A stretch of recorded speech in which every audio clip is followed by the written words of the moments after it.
మొత్తానికి న్యూయార్క్‌లో లాస్ట్ రోజు ఇలా ఎండ్ అయిందనమాట. ఐస్ క్రీమ్‌తో హ్యాపీగా ఎండ్ చేస్తున్నాను. సో, ఈ ఐస్ క్రీమ్ వచ్చేసరికి చాక్లేట్ క్రంచ్ అనమాట. నేను దాని పైన హాట్ ఫజ్ టాపింగ్ ఏపించుకున్నాను. చాలా ఇష్టం నాకు హాట్ ఫజ్ అంటే మీకు తెలుసు. సో, ఇంకా ఎయిర్‌పోర్ట్‌కి స్టార్ట్ అయిపోతున్నాను. నేను సబ్‌వే తీసుకున్నాను. అనుకున్నంత ఈజీ ఏం కాదండి న్యూయార్క్‌లో కొత్తగా ట్రావెల్ చేయాలంటే. కాస్త బుర్రుండాలి. ఎక్కడ దిగాలి, ఎక్కడెక్కాలి అనేది తెలియాలి. బట్ ట్రాన్స్‌పోర్టేషన్ అయితే చాలా బావుంటది న్యూయార్క్‌లో. చాలా యాక్సెసిబుల్‌గా ఉంటదనమాట. సో, నాకైతే కాస్త ప్రాబ్లమ్ అయింది. బట్ నేను ఫైనల్‌గా తెలుసుకొని మంచిగా ట్రావెల్ చేశాను. ఇది సబ్‌వే నుంచి బయటకొచ్చేసానండి. చూడండి మళ్ళీ పెద్ద పెద్ద బిల్డింగ్‌లు. సో, ఇక్కడి నుంచి నేను ఎయిర్‌పోర్ట్‌కెళ్ళాలంటే ఒక బస్సుంది. లేదు అంటే మళ్ళీ సబ్‌వే కూడా ఉంది.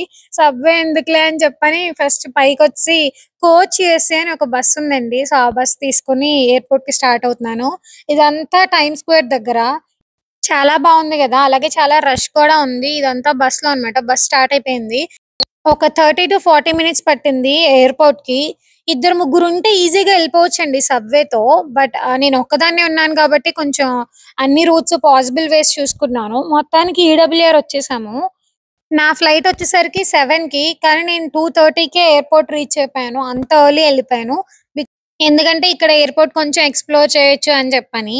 ఎయిర్‌పోర్ట్ అయితే బావుంది. ఇదొచ్చేసరికి terminal A. But end of the day నాకు తెలిసిందేంటంటే నా ఫ్లైట్ క్యాన్సిల్ అయిందండి. నాదే కాదు స్పిరిట్ ఎయిర్‌లైన్స్ అన్నీ క్యాన్సిల్ అయ్యాయి.